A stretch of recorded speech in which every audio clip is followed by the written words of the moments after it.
Welcome to Chatsunami.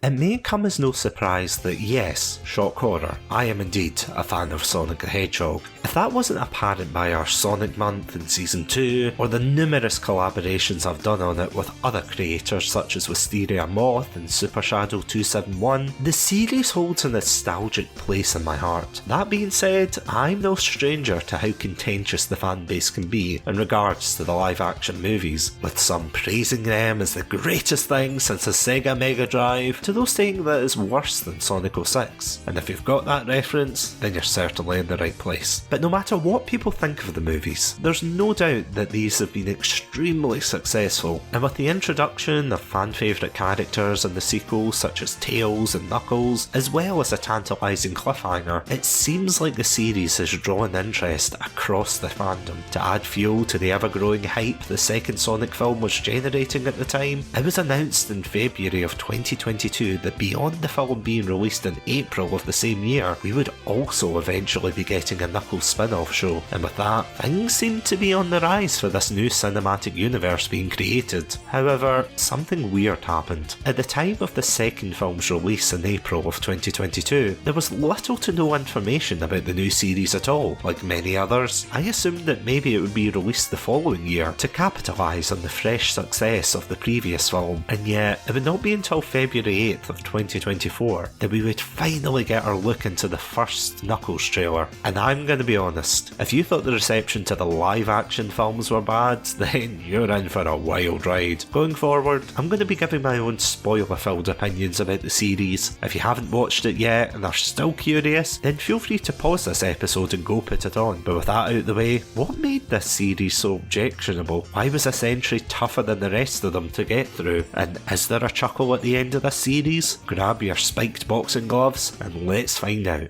It may be a lukewarm take here, but I agree with the other reviewers out there when they say that the first two episodes are probably the strongest. Here you have the majority of the scenes featured in the trailer, especially with cameos from other characters such as Sonic and Tails, telling Knuckles about how to live on Earth. As a character whose warrior upbringing clashes greatly with those he lives with, I initially thought this is where the majority of the story would be taking place. At least that was until we started seeing posters of the main characters. The characters appear to be predominantly human, leaving fans to worry about the direction the show would take. After all, some of the first promotional art heavily promoted Knuckles, as well as his iconic hat from the 1996 Sonic OVA, which I have to say, for a one-off appearance, it seems to be a very popular symbol related to Knuckles. But despite the rocky start, the first two episodes seem to be a relatively strong starting point. Under the advisement of the spirit of his ancestor, a character from the Sonic Adventure games that I didn't expect to see, Knuckles is advised to help the town's deputy sheriff Wade Whipple achieve his ultimate dream of winning a bowling tournament. And as crazy as that premise sounds, I have to say I appreciated the dynamic between the two. Wade is inherently a goofy character, and I'd be lying if I said I didn't chuckle at a lot of the jokes. Unfortunately, beyond some pretty decent action scenes, as well as one or two real laughs, the cracks were already starting to show. Early on we're introduced to some very shady government agents from the organisation Gun, whose exploits to fans need no introduction. Disillusioned by the way things are going, the two agents go rogue to capture Knuckles the Echidna for the mysterious buyer who used to work under Robotnik, and seeks to use Knuckles' power for his own machines. And if you enjoyed that, well, I'm sorry, but beyond the first two and maybe two last episodes, we see little to none of them. Even the central villain is never called by his title, and it wasn't until I looked up the promotional poster that I saw his name was actually the buyer. And when we do, they come across as being over the top and comical, which I feel encapsulates a key question that I have. Who was this show made for? As the show goes on, we start focusing more on the human characters rather than the title character. While I would never discourage people who like this show, a lot of people have jumped to its defence, stating that CGI is expensive and we should be grateful for the amount that we got. But I couldn't disagree anymore. Can't believe I'm saying this about a Sonic the Hedgehog show, but of all things, I have no idea which audiences they were catering to.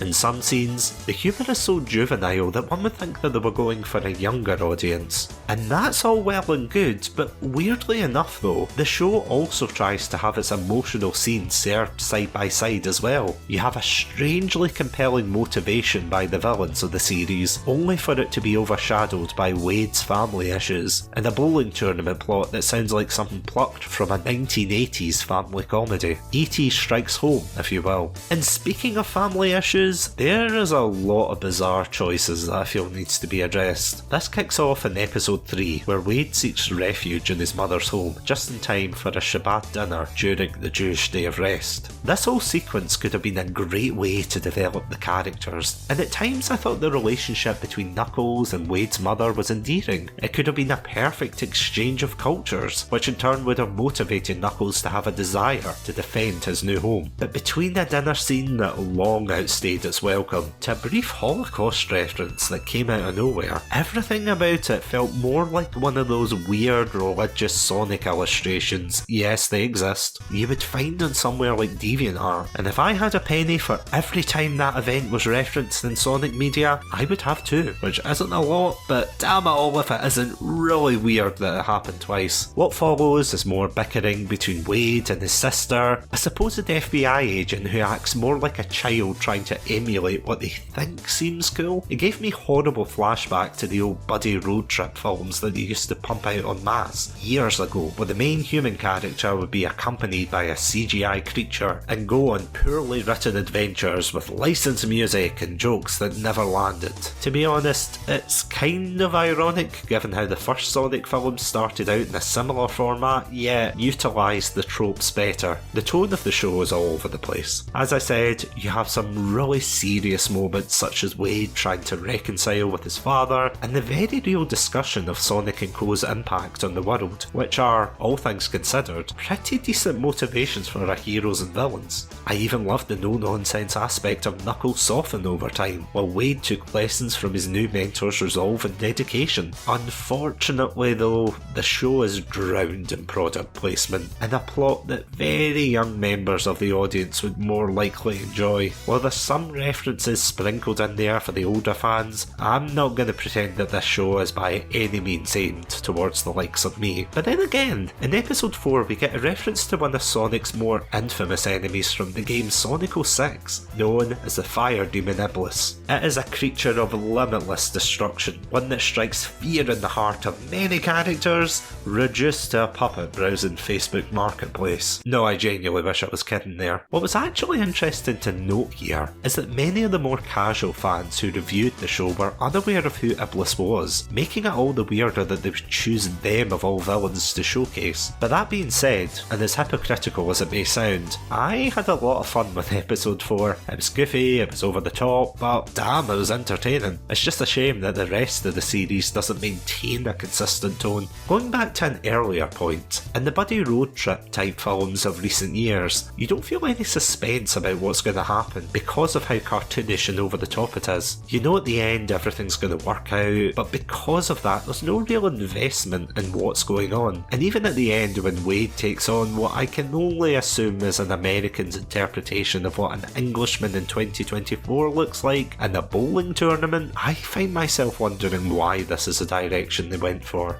If it was truly expensive to render a CGI Knuckles for the full series, then what was the deal with all the product placement? Spotify, Doritos, hell even TJ Maxx gets a place in the sun for being a central hub of savings and child abandonment, and coupled with the outdated music I mentioned before that I know kids today would have no idea about, the show falls into this weird middle of the ground purgatory that ironically enough struggles with its identity, followed by a really fast finale fight that they spend less time on than the actual bowling tournament. I doubt that many Sonic fans were on the edge of their seats, wondering if Wade would defeat his British father at a game of bowling. Overall though, how does the Knuckles series stack against the rest of the Paramount Sonic films? Unfortunately for me, it falls into the middle as a show of tick boxes where the bare minimum had to be achieved. I've seen people online enjoy this show, and for the actors themselves, they seem to be having an absolute blast filming this. So I'm not about to start calling this the worst thing that the series has to offer. If you like a series, then I'm genuinely happy for you, but I feel as if they could have done something more with this character. And while I don't expect it to have been movie quality, if they were unable to create something of substance due to the limitations, then they should have stuck to the boundaries, instead of drawing attention to the fact that they were unable to create a series about the character that was on the marketing. A lot of fans will give this show a pass for being aimed at kids, and while I agree to a degree, I think fans new and old deserve something better. Obviously, I don't think the fault lies at the feet of the actors, but rather those who accepted that this was the best thing they could put out as a stopgap until the third Sonic film is released. And with more potential spin-offs reportedly in development, it's leaving some fans wondering if this could potentially be the first step into the series regressing rather than moving forward. The faults in this are certainly not unique to the series, as to varying degrees the Sonic films themselves have had the same issues, but at the same time they are able to bounce back given the spectacle that they provide. The Knuckles series needed something similar, and while I think in general it was decent enough, it was neither great nor terrible, and I think that's what potentially killed the reputation of this show. But what did you think? Does the series deserve a knuckle sandwich? Or do you think it was worth the wait? Whatever the case, be sure to let me know. But as always, thank you all so much for listening. Stay safe, stay awesome, and most importantly, stay hydrated.